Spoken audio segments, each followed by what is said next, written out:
हाँ, हम आशा करते हैं कि जो अगले वीडियो में बाबू बताया गया है कि हाइजेन के तरंग सिद्धांत के आधार पर परावर्तन के नियमों की जो व्याख्या किया गया है उसको आप सही ढंग से समझ लिए होंगे। तब हम आगे की तरफ बढ़ते हैं। इसके बाद हम तरंग सिद्धांत के आधार पर अपवर्तन के नियमों की हम व्याख्या करें। Explanation of refraction of light by Huygens principle. हाइगन के तरंग सिद्धांत के आधार पर परावर्तन के नियमों की व्याख्या करें। देखो ये परीक्षा में कैसे होता है। हाइगन के तरंग सिद्धांत के आधार पर प्रकाश के अपवर्तन के नियमों की व्याख्या। इसके लिए हमको क्या करना है, तरंग सिद्धांत के आधार पर चलना है। पहले देखिए, हमने उस वीडियो में जो परावर्तन के नियम की व्याख्या किए थे उसमें हम ये वाला जो तल लिए थे परावर्तक तल लिए हैं। अब हम M1 M2 क्या है, कोई परावर्तक तल, कोई अपवर्तक तल है। इस अपवर्तक तल पर AB एक क्या है, समतल तरंगाग्र है। AB क्या है, एक समतल तरंगाग्र। देखिए AB क्या है, समतल तरंगाग्र है। 1 तथा 2 देख रहे हैं, ये 1 है, ये तथा 2 है। 1 तथा 2 क्रमागत आपतित किरणें हैं। ये जो किरणें हैं दूर से प्रकाश स्रोत पर आती है। ये दोनों किरणें इस तरंगाग्र AB पर अविलंबवत आपतित होती है, अर्थात 90 डिग्री के कोण पर आपतित होती है। इतना तो कोई दिक्कत नहीं है। अब यहां पर जब आपतित होती है तो यहां पर देखिए, ये थ्योरी हाइगन्स का थ्योरी कहता है कि AB तरंगाग्र का प्रत्येक बिंदु द्वितीय तरंगिकाओं का स्रोत बन जाता है। ये B से A' पर पहुंचता है और ठीक उतने ही समय में A से B' पर पहुंचता है। अभी हम पहले ऐसे समझेंगे कैसे किया। ये देखिए, ये बेटा जो ये आपतित किरण है, ये भी तरंगाग्र पर क्या है, लंबवत है। इस पर क्या करते हैं, एक नॉर्मल ड्रॉप करते हैं। क्या करते हैं, N1 क्या करते हैं, एक नॉर्मल हम ड्रॉप करते हैं। N1 N2 क्या करते हैं, N1 N2 हम नॉर्मल खींच देते हैं। तो ये क्या हो जाएगा, आपतन के कोण I हो जाएगा। अब देखिए यहां पर ये जब लंबवत है और ये दोनों एक दूसरे पर क्या होता है, लंबवत हुए। जब दोनों एक दूसरे पर लंबवत हुए तो इतना कोण देखिए, यहां से लेकर यहां तक कोण कितना हो जाएगा, 90 डिग्री। ये लंबवत AB तरंगाग्र पर जब लंबवत ये 2 किरण जब लंबवत आपतित होती है तो ये कोण कितना हो जाएगा, 90 डिग्री। फिर समझ, यहां पर ये आपतित किरण है, तरंगाग्र AB पर लंबवत आपतित होती है। तो यहां से ये जब इस पर लंबवत आपतित होगी, ये रेखा है, इस रेखा मोटा ये है और इस रेखा के बीच कितने डिग्री का कोण बढ़ेगा, 90 डिग्री का कोण बढ़ेगा। तो ये जो कोण है, ये डॉट डॉट लाइन और इस लाइन के बीच कोण कितना होगा, 90 डिग्री के बराबर हो जाएगा। और 90 डिग्री के बराबर कैसे, ये पूरे में से, इतना में से हम I को घटा देते हैं तो ये पोर्शन निकल जाएगा। ये कितना होगा, 90 डिग्री माइनस I हो जाएगा। अब हमको ये कोण को निकालना है, ये कोण को निकालना है। ये देखिए, ये प्लेन पर N1 N2 नॉर्मल है, क्या है, N1 N2 नॉर्मल है। तो यहां से यहां के बीच कितना हो जाएगा, 90 डिग्री हो जाएगा। और 90 डिग्री में से इतना को घटा देंगे। देखिए यहां से यहां, देखिए हमारे हाथ को देखते हैं, ये यहां से यहां कितना हो जाएगा, ये कोण देखिए, यहां से यहां ये कोण कितना हो जाएगा, 90 डिग्री के बराबर हो जाएगा। और 90 डिग्री में से इस कोण को घटा देंगे तो क्या होगा, ये कोण क्या होगा, निकल जाएगा। तो देखिए इसको ऐसे घटाते हैं, 90 डिग्री माइनस I। इस कोष को तोड़ देंगे तो 90 डिग्री माइनस 90 डिग्री प्लस आई हो जाएगा, ये कट जाएगा तो कितना बचेगा, आई बचेगा। तो ये कोण कितना हो गया, आई हो जाएगा। इसको थोड़ा हम बाद में रियलाइज करेंगे, ये आर कैसे बना इसको बाद में हम करेंगे। अब देखिए ये थ्योरी कहता है, हाइजेंस के थ्योरी के अनुसार समतल तरंगाग्र AB का प्रत्येक बिंदु द्वितीय तरंगिकाओं का स्रोत बन जाता है। ये विरल माध्यम में प्रकाश का वेग c1 है और डेंसर मीडियम में प्रकाश का वेग कितना है, c2।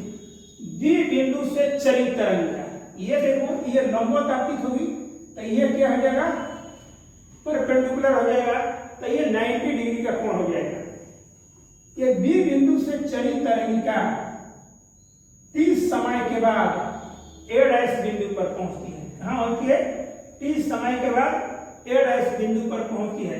तो यहां से यहां तय करने में कितना दूरी होगा, BA', यहां पर प्रकाश का वेग c1 है और B से A' आने में कितना समय लगता है, 30 समय। तो दूरी बराबर कितना होता है, 4 गुणे समय। तो 4 कितना है, c1 है और समय कितना है, t है। तो c1 इंटू कितना हो गया, माने B से A' पर पहुंचने में कितना समय लगेगा, BA' बराबर c1 इंटू t। इतना तक क्लियर हो गया। अब यहां पर देखो A बिंदु से चली तरंगिका ठीक उतने ही समय में, क्योंकि ठीक उतने ही समय में चलेगी, कोई अलग अलग समय नहीं। लेकिन अंतर यह है, ये विरल माध्यम में दूरी तय करती है और ये सघन माध्यम में दूरी तय करती है। सघन माध्यम में प्रकाश का वेग कम है, जितना वो दूरी तय करेगी उतना विरल माध्यम में अधिक दूरी तय करेगी और सघन माध्यम में क्या होगा, कम दूरी तय करेगी। ठीक उतने ही समय में A बिंदु से चली द्वितीय तरंगिका B' बिंदु पर पहुंचती है। A बिंदु से चली द्वितीय तरंगिका ठीक उतने ही समय में B' बिंदु पर पहुंचती है। तो AB' बराबर कितना हो गया, यहां पर प्रकाश का वेग कितना है, c2 है और t समय लगेगा, तो दूरी कितना हो जाएगा, ct इंटू टी। कहने का मतलब कि BA' बराबर हो गया c1 इंटू टी और AB' बराबर कितना हो जाएगा, c2 इंटू टी हो जाएगा। अब यहां पर देखो बाबू ये नॉर्मल है, तो ये आपतन का कोण आई है, तो ये अपवर्तन का कोण कितना हो जाएगा, देख रहे हो रेखा पहले से टेढ़ी हो गई, ये लंब की ओर झुक गई है। कब, जब प्रकाश की किरण विरल माध्यम से सघन माध्यम में जाती है तो अभिलंब की ओर मुड़ जाती है। तो यहां पर देखो ये नॉर्मल है, ये कोण आ है। अब इस कोण का हमको मान कैसे निकालेंगे, ये डॉट लाइन और ये जो है प्लेन है M1 M2 के बीच कितना कोण बनेगा, ये 90 डिग्री का कोण है। इस 90 डिग्री में R को हटा देंगे तो ये कोण कितना होगा, 90 डिग्री माइनस R। इतना कोण में से इतना को हटा देंगे तो ये कोण कितना होगा, 90 डिग्री माइनस R हो जाएगा। इतना क्लियर हो गया। अब हम क्या करते हैं, A बिंदु को केंद्र मानकर, A बिंदु को क्या करेंगे, केंद्र मानकर, A बिंदु को केंद्र मानकर और c2 इंटू टी जो AB' की दूरी है उसको त्रिज्या मानकर एक चाप खींचेंगे। क्या करेंगे, एक चाप खींचेंगे तो वह चाप कहां स्पर्श करेगा, B' बिंदु पर। जैसे मान लिया जाए कि इतना दूरी है बाबू, इसको सेंटर मानकर हम यहाँ पर एक चाप खींचेंगे ऐसे, तो कहां जाएगा, इस तरह होगा। अगर B' बिंदु यहाँ है तो इसकी कंडीशन क्या होगी, इस तरह से होगा। ये B' बिंदु पर क्या करेगा, स्पर्श करेगा। ये B' बिंदु से अब A' बिंदु को और B' बिंदु को मिला देंगे, A' बिंदु को और B' बिंदु को क्या करेंगे, मिला देंगे। जब इसको मिला देंगे तो ये क्या हो जाएगा, एक स्पर्शी तल होगा। और स्पर्शी तल क्या कहा जाता है, द्वितीय तरंगिका का, अच्छा है द्वितीय तरंगाग्र का क्या होता है, रूप रेखा होता है। क्या होता है, रूप रेखा होता है।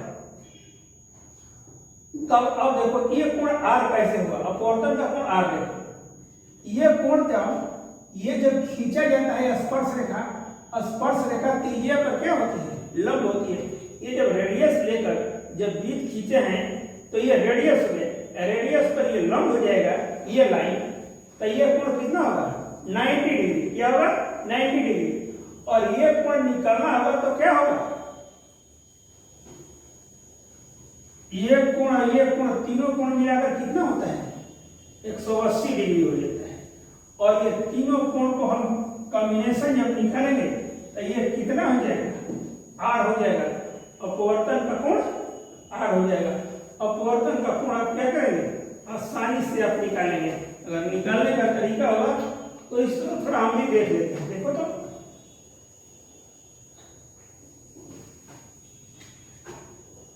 ये 90 डिग्री हो गया, 90 डिग्री माइनस आर, ये 90 डिग्री हो गया, देख रहे हैं ये 90 डिग्री हो गया। आइए कोण को मान लीजिए, ये कोण कितना है x मान लीजिए, कितना हो गया x मान लीजिए। और ये तीनों का जो कितना हो जाएगा 180 डिग्री हो जाएगा, 180 डिग्री हो जाएगा, 90 90 180 हो जाएगा बेटा। आइए माइनस आर प्लस x बराबर 180 हो जाएगा, ये कट जाएगा तो कितना होगा minus r plus x equal to कितना हो गया 0, इसलिए x बराबर कितना हो गया r हो गया। ये कोण कितना हो गया r के बराबर है। ये आपतन कोण है तो ये कैसा कोण है अपवर्तन का कोण है। इतना हम मैथमेटिकल स्थिति उसको हम क्या करेंगे आसानी से ऑब्जर्व कर लेंगे। यही बात देखो, इतना बात हमने अभी तुम लोग को तो बता दी वहां तक, लेकिन इतना देर में देखो थोड़ा इसको पढ़ लेते हैं। मान लिया कि विरल माध्यम में प्रकाश का वेग c1 है तथा सघन माध्यम में प्रकाश का वेग c2 है, तो अपवर्तनांक के परिभाषा से μ बराबर कितना होता है c1 बटा में c2। अपवर्तनांक का एक और भी परिभाषा है जो आपको हमने पहला पाठ जो लाइन का पढ़े हैं उसमें पढ़ा कि माध्यम में वेगों का जो अनुपात होता है वह अपवर्तनांक के बराबर होता है। मान लिया कि AB एक समतल तरंगांक है जो आपतन के कोण I बराबर BA A' पर आपतित होती है। 1 तथा 2 कर्मागत आपतित किरणें हैं जो AB तरंगाग्र पर अभिलंबवत आपतित होते हैं। क्या होते हैं अभिलंबवत, कहने का मतलब ये और ये क्या है AB पर अभिलंबवत, मतलब 90 डिग्री के कोण पर आपतित हो रहे हैं। हाइगन्स के सिद्धांत के अनुसार AB का प्रत्येक बिंदु द्वितीयक तरंगिकाओं के स्रोत बन जाते हैं। B बिंदु से चलित तरंगिका T समय हम कहां से चला रहे हैं, पहले B से चलाएंगे इसके बाद A से चलाएंगे। B बिंदु से चलित द्वितीयक तरंगिका T समय के बाद कहां पहुंचती है A' बिंदु पर। अब विरल माध्यम में प्रकाश का वेग c1 है और c समय लगता है, तो यहां से B' की दूरी कितना हो जाएगा c1 × t होगा। तब हम आगे की तरफ मूव करेंगे।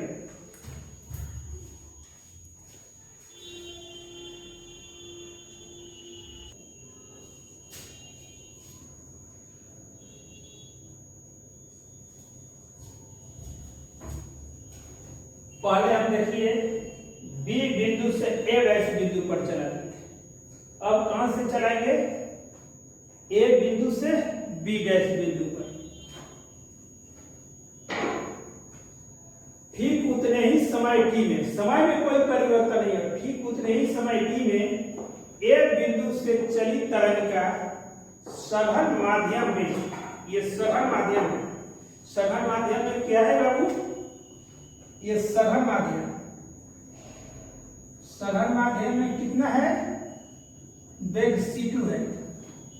सघन माध्यम में c2 वेग से चलकर B' बिंदु पर पहुंचती है। तो AB' A से B' की दूरी बराबर कितना होता है 4 गुणे समय, 4 गुणे समय। यहाँ वेग कितना कितना है C2 है, और A से B डैश आने में कितना समय लगता है T, तो C2 इंटू कितना हो गया, ये देखिए C2 इंटू T किसका दूरी हो गया। अब A B डैश, अब हम क्या करते हैं, A बिंदु को केंद्र मान लेते हैं। क्या करते हैं, A बिंदु को केंद्र मान लेकर AB डैश को त्रिज्या लेकर, AB डैश की त्रिज्या कितना है C2 into T, AB dash बराबर C2 इंटू T की त्रिज्या लेकर जब चाप खींचेंगे तो वह चाप कहां पर स्पर्श करेगा, B डैश बिंदु पर। जैसे अभी तुरंत दिखा देते हैं, यहां पर ये रेखा है, AB रेखा है, इसको सेंटर मानकर अगर इतना का त्रिज्या लेंगे और इस पर चाप खींचेंगे तो कैसा रहेगा, इसी तरह आएगा। तो यही क्या है, B डैश बिंदु पर। अब हम A डैश तथा B डैश को मिला देंगे, A डैश और B डैश को मिला देंगे तो कितना हो जाएगा, ये स्पर्शिक तल हो जाएगा। और ये स्पर्शिक तल हो जाएगा, ये स्पर्शिक तल क्या है, द्वितीयक तरंगाग्र की क्या है, रूपरेखा है। यहां पर अपवर्तन का कोण कितना है, R है। तो अब यहां पर A डैश B डैश द्वितीयक तरंगाग्र हो गया।